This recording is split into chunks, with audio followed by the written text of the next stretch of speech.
പിറവത്തെ നാലംഗ കുടുംബത്തിന്റെ കൂട്ട ആത്മഹത്യയിൽ 7 വയസ്സുകാരിയുടെയും മൃതദേഹം കിട്ടി. പിറവം INTUC കടവിന് സമീപത്ത് നിന്നുമാണ് മൃതദേഹം കണ്ടെത്തിയത്. അഖില നന്ദകുമാർ വിശദാംശങ്ങളുമായി നമുക്കിപ്പോൾ തത്സമയം ചേരുന്നത്. അഖില, ഉള്ളുലയ്ക്കുന്ന കാഴ്ചയായിരുന്നു. കാഴ്ചശക്തി ഇല്ലാത്ത സ്ത്രീ മലയാളത്തിലെ ഏറ്റവും ഫേമസ് ആയിട്ടൊരു പാട്ടുണ്ട്. പാമ്പുകൾക്ക് മാളമുണ്ട്, പറവകൾക്ക് ആകാശമുണ്ട്, മനുഷ്യപുത്രൻ തലതാഴ്ചാൻ മണ്ണിലിടമില്ല എന്ന്. പിറവത്ത് ഒരു കുടുംബത്തിലെ 4 പേര് ചേർന്ന് ആത്മഹത്യ ചെയ്ത് കണ്ട നമ്മൾ ഞെട്ടലോടെ മാത്രമാണ് ആ വാർത്ത ഞാൻ കേട്ടത്. അതായത് താമസിക്കാൻ സ്ഥലമില്ലാതെ അദ്ദേഹം കുടുംബത്തിനെ കൊണ്ട് പല സ്ഥലത്തായിട്ട് അലഞ്ഞിരിഞ്ഞ് നടന്നു. അവസാനം ആ തീരുമാനം എടുത്തിട്ടുണ്ടായിരുന്നു. എത്ര വിഷമിച്ചിട്ടായിരിക്കും അദ്ദേഹം ആ തീരുമാനം ഉണ്ടായിട്ട്. നമ്മുടെ നാട്ടിൽ ഒരുപാട് വികസനങ്ങളുണ്ട്. നമ്മൾ പണിയെടുക്കുന്ന പൈസയിൽ പകുതിയിലേറെ നമ്മൾ ടാക്സ് ആണ് കൊടുക്കുന്നത്.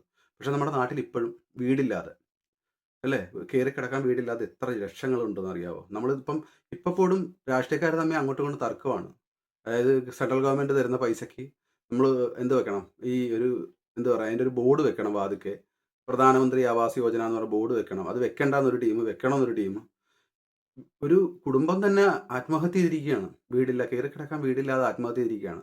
കാരണം ഇവർക്ക് അതിൻ്റെ സങ്കടങ്ങൾ അറിയില്ല. കാരണം എനിക്കറിയാം, ഞാൻ 10 വരെ പഠിച്ചത് 5 സ്കൂളിലാണ്. അതായത് ഓരോ സമയത്ത് ഇങ്ങനെ വാടക വീട് ഇങ്ങനെ മാറിക്കൊട്ടി. പലരും പറഞ്ഞേക്കാം സ്വന്തമായിട്ട് വീടെടുക്കുന്ന മണ്ടത്തരമാണ്, വാടക വീട്ടിൽ താമസിക്കുന്നതിൻ്റെ ബുദ്ധിമുട്ട് നിങ്ങൾക്ക് അറിയാവോ? എത്രമാത്രം ബുദ്ധിമുട്ടാണെന്നുള്ള കാര്യം നിങ്ങൾക്ക് അറിയത്തില്ല. അതിൻ്റെയാണ് ഈ പറഞ്ഞുകൊണ്ടിരിക്കുന്നത്. നമ്മുടെ നാട്ടിൽ ഇപ്പോൾ 1 കോടി രൂപയ്ക്ക് സ്മാരകം, സലീം കുമാറിനോട് സ്മാരകം. സലീം കുമാറുടെ ഓർമ്മയ്ക്ക് സ്മാരകത്തിൻ്റെ ആവശ്യമില്ല. അദ്ദേഹം ചെയ്തു വെച്ചിരിക്കുന്ന സിനിമ തന്നെ കണ്ടാൽ മതി. അദ്ദേഹത്തിൻ്റെ ഒരു സ്മാരകത്തിൻ്റെ ആവശ്യമില്ല. അദ്ദേഹത്തിൻ്റെ ഓർമ്മയ്ക്കായിട്ട് നിങ്ങൾ 10 വീട് ചെയ്ത് കൊടുക്കുക. അദ്ദേഹത്തിൻ്റെ കാലാകാലങ്ങളിൽ ആ കുടുംബം ഓർക്കും. 75 ലക്ഷം രൂപ അമ്പലത്തിൻ്റെ പബ്ലിസിറ്റിക്ക് വേണ്ടി അമ്മ സംഘടനയ്ക്ക് കൊടുക്കുക. ആ 75 ലക്ഷം രൂപയ്ക്ക് നിങ്ങൾക്ക് ആ നാട്ടിൽ ആർക്കെങ്കിലും എന്തെങ്കിലും വീട്, ഞാൻ പറഞ്ഞ വീടില്ലാത്ത ഒരുപാട് ലക്ഷങ്ങൾ നമ്മുടെ സമൂഹത്തിലുണ്ട്. അവരെയൊന്നും കാണാൻ ആർക്കും ഒരു കാര്യവും ചെയ്യാനില്ല. എല്ലാവർക്കും വികസനമുണ്ട്. എല്ലാവർക്കും വികസനം എന്ന് പറഞ്ഞാൽ ഞാൻ പറഞ്ഞില്ല, രാജ്യം എന്ന് പറയുന്നത് ആ രാജ്യത്ത് ജീവിക്കുന്ന മനുഷ്യരെയാണ് നമ്മൾ രാജ്യമെന്ന് പറയേണ്ടത്.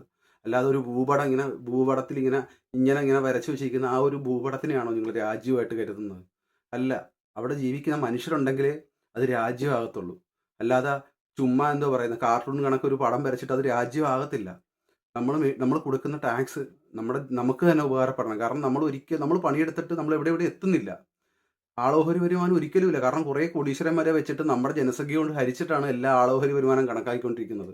നമ്മൾ ഇവിടെ ജീവിക്കുകയും ജനിക്കുകയും മരിക്കുകയും ചെയ്തിട്ട് യാതൊരു പ്രയോജനമില്ലാത്ത രീതിയിലാണ് പോകുന്നത്. ആ കുടുംബത്തിൻ്റെ ഗതി ഇനി ഒരു കുടുംബത്തിനും കേരളത്തിൽ വരരുത്.